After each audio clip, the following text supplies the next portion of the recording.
I'm excited for this next interview that I've got coming up, which is going to be with Rob, who is the founder and CEO of LivePerson. The ticker is going to be LPSN. Rob, welcome to the show. How are we doing?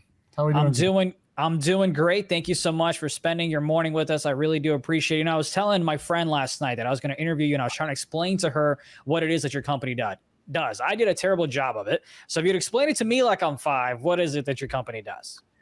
Yeah, so the company originally I founded and created web chat. So we, we're the founder. I was the founder of that technology, which now is the basis of all what we're talking about in AI. But we made a big pivot about 7 years ago into messaging and AI platforms for customer engagement and customer care. So we work with the T-Mobiles and Home Depots and the largest brands in the world, the Delta Airlines, and if you're messaging them and communicating with them and using their automations, that's our company's technology. What I love about your story as an individual is that I believe this company, LivePerson, you founded back in 1995. Yes. The company prior to that, you went ahead and, invested it with your credit cards and all that other good stuff. And then when this one, you went ahead and showered in, clubs and different things like that. So I love the beginning of where this all started. I used AIM back in the day, but let's talk about how AI has changed from maybe not exactly back then, from before till today. How is it kind of evolutionized, if you will? Yeah, I mean, we sort of stayed away from it for many years. I'm talking about 15 years ago, because it was more like automated FAQs. And then we got very good when you think about the ability to store large quantities of data with Hadoop and cheaply. That opened up a world for us. That's about 10 or 12 years ago. And then we started to get into AI heavily about 6 years ago, around we can use all that data to drive intents and to drive outcomes for these brands. And now with generative AI, you have the ability to really no longer handcraft bots. That's what we do today. Like every bot you talk to, it's like handcrafted. Now it's a data set and the model, and that model hitting the data set. And we have 1 billion conversations that we generate. So we have one of the largest data sets for the enterprise. And that's really what gives us power in the enterprise.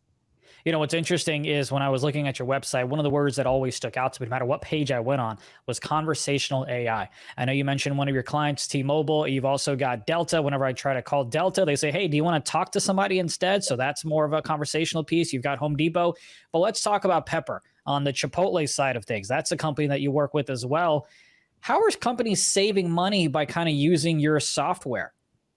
Yeah, I mean, Pepper is really interesting. I mean, during the pandemic, when people couldn't walk into Chipotle and get a burrito, we created this automation called Pepper. And basically you can order, create a burrito, do all that, and you pick it up.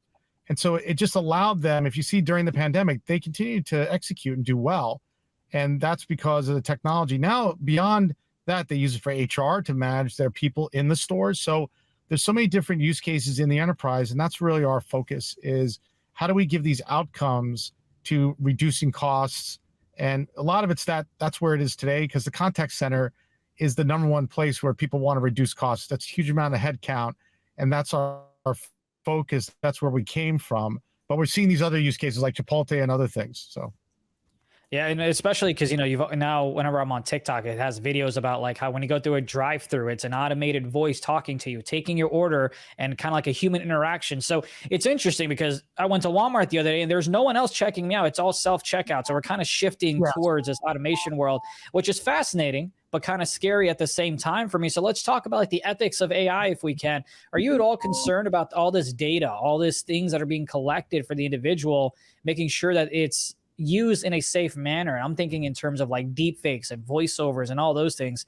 Are you concerned about that at all? Yeah, so we created, invested, and I created an organization called Equal AI. And this was 4.5 years ago. And the reason I did that is, as we were deeply in it with our enterprise customers, we could see that there was a great concern about bias, about things like deep fakes, all of that. So this is really what I think is the challenge with scaling it. We're working with the enterprises today with generative AI, and they're weary of it. They want it on a controlled platform. That's why we have it on our platform. We can control it. So, I think like the standards we developed in Equal AI, if everyone adopted those standards for the enterprise, we just adopted those standards in the industry, which is happening today.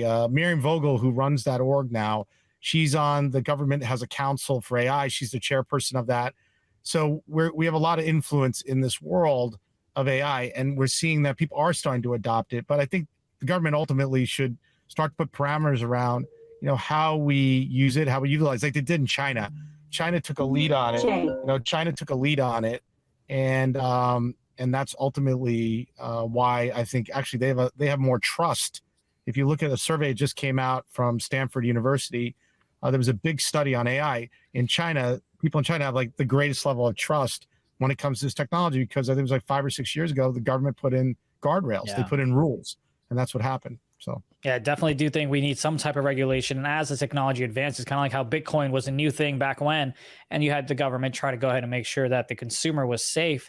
I wouldn't be doing my job if I didn't ask you this question. We heard news yesterday where you'll be stepping down as CEO at the end of the year. What can viewers expect, one, from today up until 2023, the end of, and then as 2024 starts, because I believe the search for a CEO has just begun? Yeah, I've been 28 years doing this. I'm the second longest public company CEO in 22 years public. I kind of done my duty. We'll have an orderly transition, and I'll be here as long as I need to make that orderly transition happen and find somebody great to run the company. And yeah, it's just, like if you see 28 years running the company, 22 years public, I think I've done 92 quarterly calls or something. I deserve something, you know what I'm saying? So I deserve some sort of an award for that. And that's what I'm looking to pass that award to somebody else. So. Well, I'm just going to assume that it's your family calling you for lunch. So I know you're a busy man. I know you've got a son who you're hoping will be a future entrepreneur. You come from a line of entrepreneurs themselves as well. Let's talk about the company then. I appreciate you being so candid with it. What is kind of like in the pipeline, if you will, that investors or potential investors that are watching right now can expect down the pipeline? Because you already work with big companies, right? How do we grow from today? Yeah, it's, we see obviously just the ability to automate the contact center, which that's been our focus is, I really fundamentally believe 80% of the people in contact centers can be automated, and 80% of those questions can be answered with with an automation. And now with generative AI, we can achieve that. So I think our focus is really on accelerating that. There's many things to do with our data set because it's a very rich data set. If you think about it, the ability to talk to your customers, that conversational data set, talking to your customers, I think also has a lot of power to it.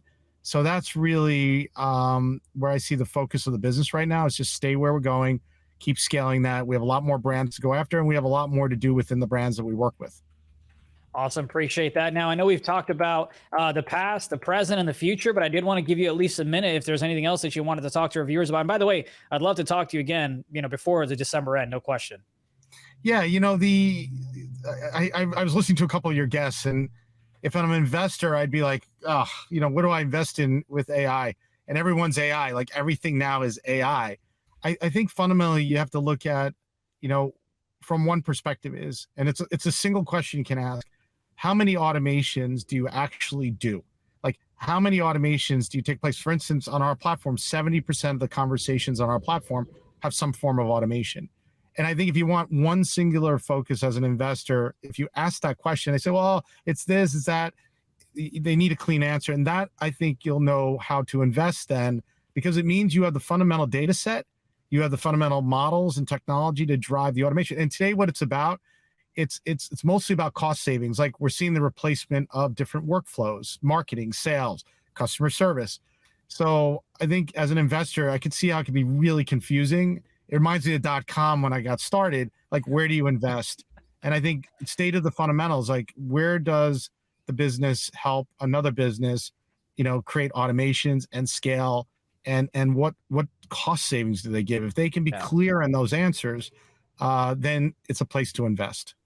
Well, I mean, congrats to you. You made it through the .com crisis, the financial crisis, the COVID crisis, any other crisis that I was too young to remember.